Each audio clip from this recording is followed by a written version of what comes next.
Agora chegou a hora de conhecermos o homem por trás desta inversão histórica. O arquiteto da transformação de um teórico antifascista em vilão conspirador. E esse homem, meus caros ouvintes, tinha um nome: Olavo de Carvalho.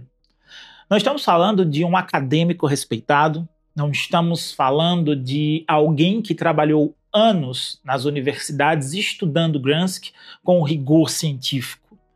Nós estamos falando de um autodidata, um polemista sem formação formal em filosofia, que se autoproclamava filósofo e que, de forma absolutamente genial e perversa ao mesmo tempo, conseguiu reescrever completamente a história intelectual do século XX. Olavo Luiz Pimentel de Carvalho nasceu em Campinas em abril de 1947, filho de um advogado e uma operária da indústria gráfica.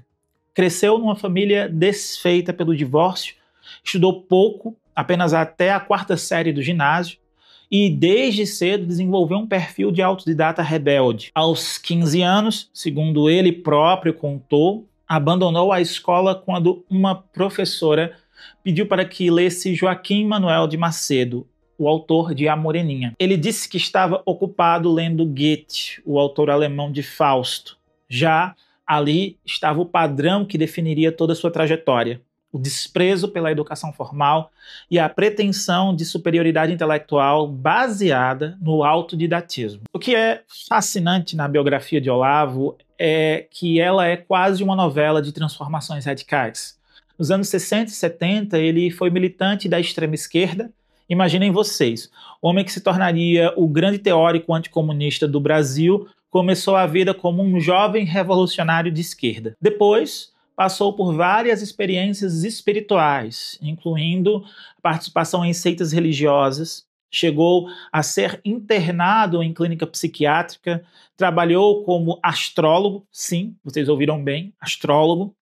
Foi uma trajetória errática, marcada por rupturas e conversões radicais. Mas foi nos anos 90 que Olavo encontrou sua vocação definitiva.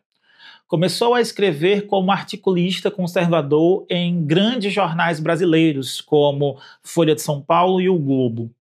E foi então que ele percebeu algo que mudaria completamente o rumo da política brasileira. Havia um espaço vazio no debate público. A direita brasileira não tinha intelectuais, não tinha narrativa coerente, não tinha uma base teórica que pudesse fazer frente à hegemonia intelectual da esquerda. E aqui, pessoal, é onde a genialidade tática de Olavo se revela. Ele não tentou criar uma teoria conservadora original. Ele não tentou desenvolver um pensamento de direita sofisticado e rigoroso. O que ele fez foi muito mais simples e muito mais eficaz. Ele importou teorias conspiratórias que já circulavam na época na extrema-direita americana e as adaptou para o contexto brasileiro. E no centro dessa operação, ele colocou Antônio Gramsci. A teoria do marxismo cultural, que virou a pedra angular do pensamento olavista, não foi inventada por ele. Ela tem uma genealogia sinistra que remonta diretamente ao nazismo alemão.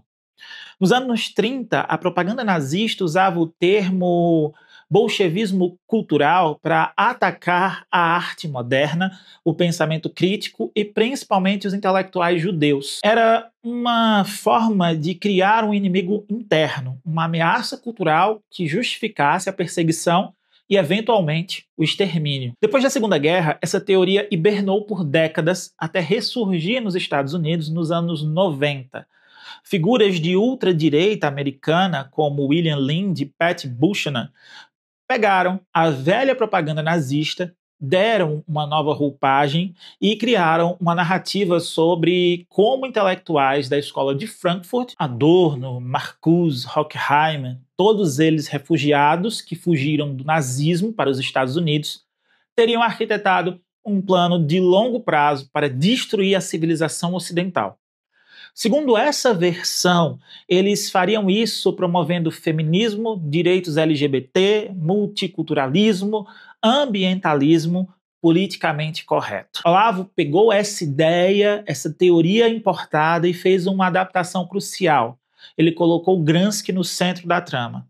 Na versão olavista, o marxismo cultural seria a aplicação prática da estratégia gramsciana de hegemonia, uma revolução silenciosa e gradual que visaria corroer os pilares da sociedade: família, religião, pátria, através da dominação total da cultura, da educação e da mídia. Era uma teoria sob medida para o contexto brasileiro, onde Gramsci era uma referência respeitada na academia e na esquerda. Mas vejam bem a inversão completa que Olavo promoveu. Gramsci, que havia escrito sobre hegemonia como uma análise de como o poder realmente funciona, foi transformado num mestre conspirador. Gramsci, que havia morrido nas prisões fascistas defendendo a democracia, foi transformado no mentor intelectual de uma suposta ditadura cultural. A leitura que Olavo fazia de Gramsci era pura distorção, mas era uma distorção deliberada e estratégica. Primeiro, ele transformou o filósofo num personagem quase mítico. Nos textos de Olavo, Gramsci não era um pensador, era um gênio do mal, alguém que, do seu cárcere fascista, teria orquestrado um plano secreto para a dominação comunista global. Era uma narrativa cinematográfica cheia de drama e suspense, muito mais atraente do que a realidade complexa de um intelectual que escrevia teoria política em condições adversas. Segundo, ele esvaziou completamente o conceito de hegemonia do seu conteúdo analítico e o transformou numa técnica de conspiração. Na versão olavista, a hegemonia não era mais a capacidade de uma classe social exercer liderança moral e intelectual através do consenso. Hegemonia virava agressão molecular, uma guerra invisível que agiria milímetro a milímetro, cérebro por cérebro, ideia por ideia, para alterar o senso comum e preparar o terreno para um golpe de Estado. Era teoria conspiratória pura, paranoia transformada em doutrina. Terceiro, ele distorceu completamente o conceito de intelectual orgânico. Na teoria gramsciana, intelectuais orgânicos eram aqueles que emergiam das classes sociais para articular sua visão de mundo, fossem eles de esquerda ou de direita. Na versão de Olavo, intelectuais orgânicos se transformaram no exército de agentes infiltrados da revolução. Professores, jornalistas, artistas, até músicos não eram mais cidadãos com uma visão de mundo. Eram soldados conscientes de um plano para contaminar a cultura com valores marxistas e minar os valores tradicionais. E aqui está o ponto crucial que vocês precisam entender para compreender todo um funcionamento da máquina olavista: a inversão acusatória. Olavo acusava a esquerda de seguir um plano gramsciano de guerra cultural, enquanto ele próprio prescrevia exatamente essa estratégia para a direita. Em seus cursos e escritos, ele dizia explicitamente que a direita deveria travar uma guerra cultural, deveria buscar a hegemonia na cultura para reverter o suposto domínio esquerdista. A descrição detalhada que ele fazia do plano da esquerda funcionava, na prática, como um roteiro para a ação da direita. Era genial na sua perversidade. Ao acusar o inimigo de ter um plano secreto, ele simultaneamente o desumanizava como conspirador e fornecia um manual de ação para os seus próprios seguidores, convenientemente disfarçado de alerta defensivo. E por que essa estratégia foi tão eficaz?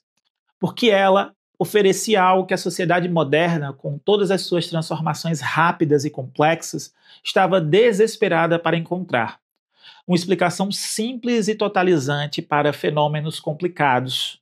O avanço do feminismo, a luta por direitos LGBT, as mudanças nos costumes familiares, a crescente consciência ambiental, todas essas mudanças sociais geram ansiedades em setores conservadores da população. A teoria do marxismo cultural gramsciano oferecia uma resposta reconfortante. Não se tratava de movimentos sociais autônomos e legítimos. Tratava-se de frentes de um único plano maligno coordenado para destruir a civilização. Era o inimigo perfeito, multicultural e unificador. Qualquer coisa que incomodasse os conservadores, uma peça de teatro experimental, uma aula sobre diversidade sexual, um filme com protagonista negro, uma política de cota universitária, podia ser imediatamente explicada como parte da conspiração gramsciana. Era uma chave universal para abrir todas as portas da indignação conservadora. E Olavo não estava operando sozinho. A partir dos anos 2000, ele se tornou o centro gravitacional de toda uma rede de comunicação conservadora. Criou o site Mídias Sem Máscaras, que se tornou uma das primeiras plataformas de desinformação sistemática do Brasil. Desenvolveu um curso online de filosofia que formou milhares de seguidores fiéis. Construiu uma presença massiva no YouTube, com mais de 1 milhão de inscritos e dezenas de milhões de visualizações. Era uma operação de guerra cultural real, aplicando na prática exatamente aquilo que ele acusava a esquerda de fazer teoricamente. Mas o ponto de virada, o momento em que a influência de Olavo extrapolou o mundo das ideias e invadiu o mundo da política real, foi quando ele se encontrou com a família Bolsonaro. Em abril de 2014, no aniversário do golpe militar, ele convidou o então obscuro deputado federal chamado Jair Bolsonaro para uma entrevista.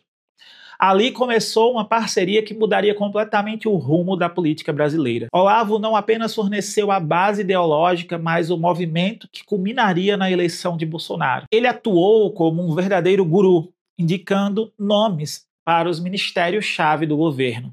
Ernesto Araújo, para as relações exteriores, Abraham Weintraub, para a educação.